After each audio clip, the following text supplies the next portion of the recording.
Hey, this is Stephen A. Williams, President and founder of the CreditRepairShop.com, and in today's video, I'm going to talk about Resurgent Capital Services, a nationwide debt collection company, and how they're reaching out to people on Facebook. Now, you might be saying, well, who is going to click their ad? How are they going to get people to end up paying a debt that they probably don't want to pay, or, that they bought a debt and they could get tricked into paying it without even doing a debt validation.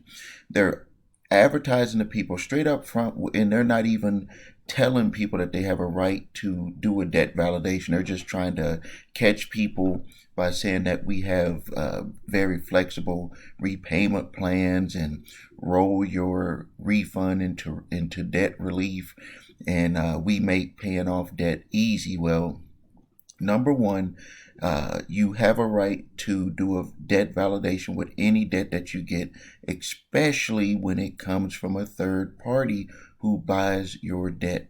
So I want to make you aware of this because some of you may be saying, well, if I don't click through on their ad or I don't do certain things, it's not going to matter. Well, I'm going to tell you that it does matter, and I'm going to show you how they're finding you. And this is very dangerous practice because, their privacy with these platforms really doesn't exist. And I'm going to show you why it doesn't, because everybody is really letting people intrude, especially when it comes to debt collectors. And I'm surprised that Facebook would even allow a debt collector to advertise on their network, because they're always talking about the user experience. Well, you're not going to mess up, excuse me, a user experience even more than allowing a debt collector to have access to them. So some of the things I'm going to make you aware of is how these ads will start to show up on your page if you owe a debt to Resurgent Capital or other debt collectors that are out there. And I'm going to show you exactly the flow chart of how they're doing this. And no, I am not a debt collector. Some people think that I'm a debt collector. I am not a debt collector. So first, let's look here. So how do they find me? And this is what we're talking about with Facebook for this example. But so to start off with everything, the original creditor charges off the debt, and they're going to make a decision on either selling it or they're going to do a 1099 C debt cancellation of debt. One of the two they're going to do. Most of the time they're going to sell it, try to get some money. They're going to sell them in batches. So they're going to sell it to a debt buyer. And then the debt buyer, from what I've been seeing lately, is that they'll sell them to the debt collection company and they'll do a batch. So to explain what a batch is, this is where they will see if the information that they got from the original creditor is true, or they will update it for the debt collector who ends up buying it. And so a debt collector is going to buy it, or the debt buyer will come after people for it. And so they're going to get the name, they're going to get the address, city, state, zip, the last known one. If they batch it, it's going to automatically update because the credit reporting agencies have all the updated information on individuals. They're going to get the phone number. Sometimes they'll get the email, and definitely they're going to get either 2 or 3 of the last statements from that original creditor.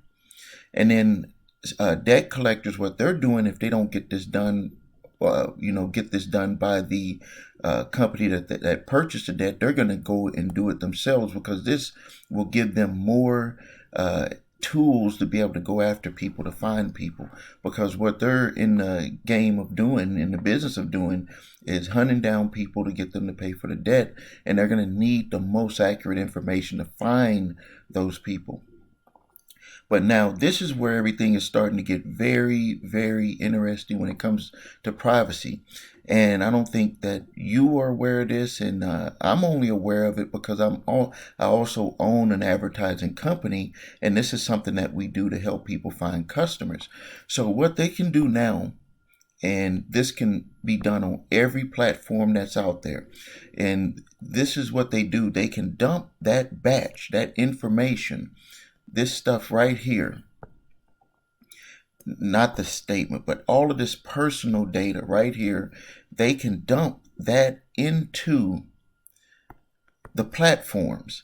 There's a section in there when you want to run your ads on these platforms, you can dump all of that information in there, and what it'll do is it will only show the ads to those individuals, so the advertiser doesn't have to waste any advertising dollars going to people who are not who don't owe them. You know, why would you want to show your ad to people who don't owe you? You want to show it to people who do owe.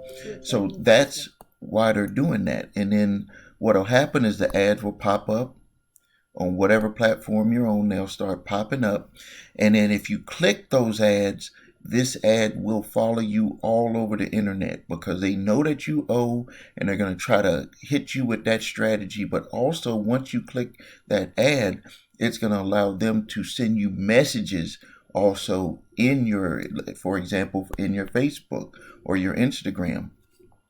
It's going to allow them to send you messages.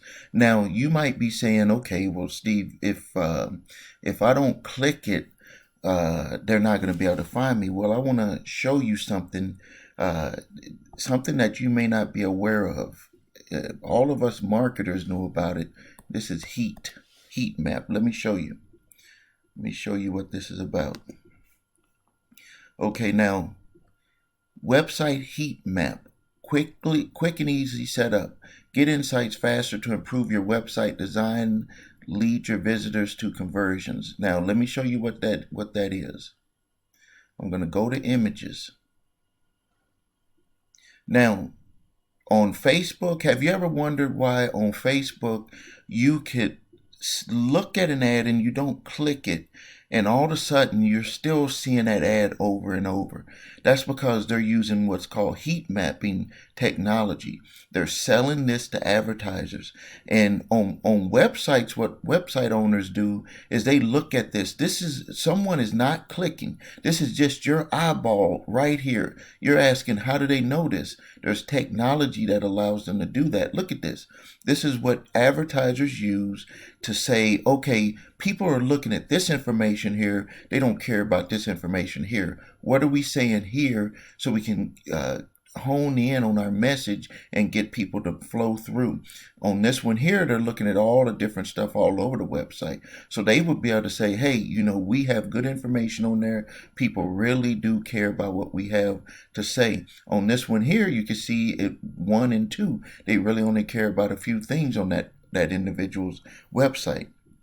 Well, when it comes to Facebook, what they're using on the technology, and a lot of people don't know about this, and you probably, you'll have to do your research and you'll see that it is being used. And I know it's being used because I've seen ads that track me that I never clicked on. So what they are doing with Facebook is if you sit there and you watch that resurgent ad a little bit too long, they're going to heat map you, and they're going to show that ad to you more and more. Because let me tell you the reason why. Facebook only makes money when people are clicking the ads or they're getting the views on the ads. So they have to do this. So that is the reason why. Hold on, I want to check something on here real quick. All right, I thought my video had stopped. Okay, let me just move this up a little bit. So you have to watch out. There's really no way to avoid it. The way to take care of all of this is just get your situation in order. If you're gonna make it with credit repair from A to Z, some stuff is gonna have to be settled, but you only settle stuff when it is fully validated, where they have all the information. There's no technicalities that's going to be able to be used. They have everything to prove that you have to pay it, and then you go into a negotiation process so you can move forward. That's really going to be the way that you do it. Don't believe people when they say don't pay collections and don't do that. What it is you don't pay a collection unless it's fully validated. All right, I'm going to end the video here. Please like this video. Please subscribe to the channel. Please post your questions and comments. ask your questions. If you need help with your credit, please visit us at thecreditrepairshop.com. Watch the video, What Makes Us Different. That's where I show you my 8-point validation process, my 2-phase settlement process. If you need your credit reports and scores, please go to the website your3scores.com to get your credit reports and scores. Share those with us. We'll do reviews on those to let you know how we can help you. Also, if you have debt collectors coming after you, you can stop a lot of this at the beginning if you respond to them the right way. When they send you that letter in the mail, they have 30 days. You have 30 days to respond to it. If you don't respond to it, they're going to be able to do all of this stuff that you're seeing me show you right here. The 3-pack of those letters are right below. You put your name and email in, it's going to get emailed directly to you. So don't put in a fake email, put in your real email. Thank you for your time. This is Stephen A. Williams, President and Founder, creditrepairshop.com.